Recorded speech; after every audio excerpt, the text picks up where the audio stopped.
Good morning, John. Thanks for coming on. Hey, good morning, Bill. So, I'm not sure I expected to hear from you, but I see where you're going, to say that, and did you ever expect that you'd be calling President Trump and his opportunity to be the bipartisan president in order to get anything done?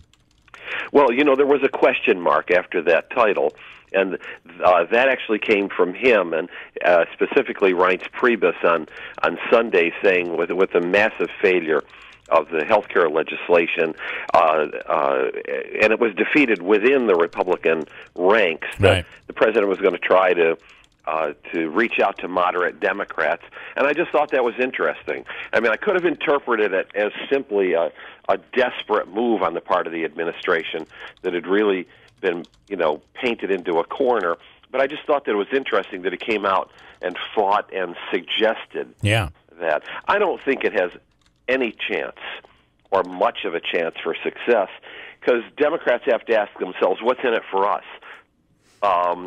But they could be asking themselves, what's in it for us? Maybe the whole idea of getting a better package, of health care. Well, and that's the whole thing, because at the end of the day, you have on one hand the president saying that Obamacare is failing, it's exploding, it's imploding, it'll be dead soon. On the other hand, he's saying, boy, maybe I'm going to have to reach across the aisle to fix it. And, there would be some, I would think some inspiration for Democrats to really save the entire program, wouldn't there? I mean, that's where they're going to be struggling. Well, but then you step away from it. On the other hand, here I'm arguing against my own argument. Yeah. They say, well, look, this guy has done nothing but insult us. And he's the one who has the low approval ratings.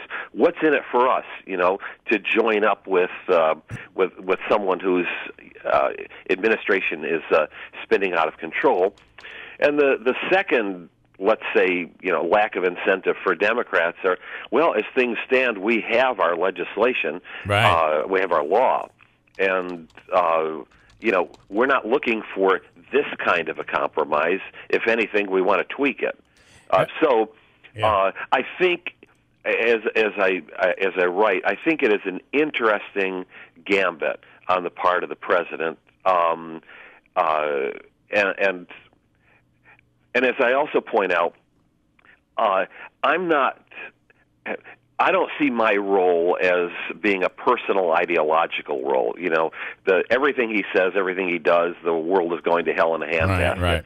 Yeah, I just want to sort of step back and judge something as to whether I think it's caught my attention, and this did.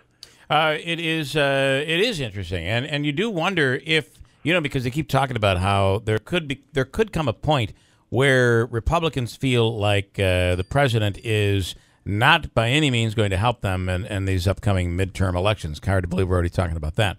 But if they were to get to that turning point and they were to basically turn their back on the president, maybe there would be some incentive. I mean, it's very interesting to see where this whole thing is, because this is not a typical Republican. That's the weird aspect of this whole presidency. Boy, is he not a typical Republican, and the Republicans continue to battle internally as to who is a real Republican, a typical Republican, or conservative. This whole gambit on his part could actually play out in such a way that it furthers along the process of destroying both political parties. Yeah. I have Ed who wants to pipe in a quick question here. Ed, I've got about a minute, so go ahead. What's your question? Well, my question is we're talking about why the Democrats shouldn't join in. How about the fact that they lost the election? How about the fact that the constituents are the ones that voted to have Donald Trump do this? How about they do what their job is supposed to do and leave their personal opinions to themselves? Oh, well, he's picking on me, or he's calling a Democrat this. They lost the election, hands down. They lost it convincingly. People want change. The Democrats made Obamacare such a tight-knit and such a cumbersome tool that nobody realizes how hard it's going to be a change. So why don't the Democrats just step up and do what the people ask? That's the problem with politics. It's too political. That's why the people wanted a businessman in to come in, hire, fire, do what you're told, or get out. That's what the country needs. All right, Ed, I hang up and listen. I have so much I'd like to respond to that, but I think I should allow you to do that, John. Yeah, I mean, it's a very good question that he raises, and interestingly, where the Democrats were defeated is among middle-class voters and independent middle-class voters, which they absolutely need in order to win a national election and a number of swing congressional districts. So you could make an argument that it is in their favor to work alongside the President of the United States. I'm just not sure that anyone in Washington sees things that way. Right. And ultimately, this really isn't about this is the difficult part of this. It's really not about the Democrats.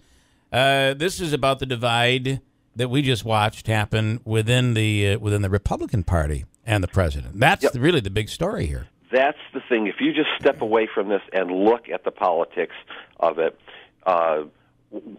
Democrats say, just in terms of how the game is played right now, what's in it for us?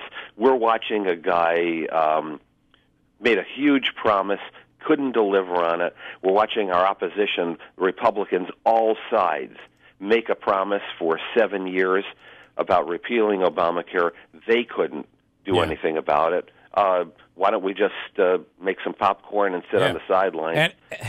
And Ed is so right, because when he says politics is too political, which is kind of a funny line, but he's absolutely right. Wouldn't it be, in a fantasy world, wouldn't it be the most incredible thing if he came out of the gate and brought Republicans and Democrats together and did the health care program the way it should have been done in the first place, with bipartisanship, and put something together? But it's going down the same road the Democrats went down 7 years ago. Wow, wouldn't it be something? That would be. Notice I started by calling it a fantasy world. Yeah, it's a fantasy world. All right, John, as always, we appreciate it. It's John Zogby Strategies, That's right. ZogbyAnalytics.com. Thanks so much for taking the time. Thank you. Bye-bye.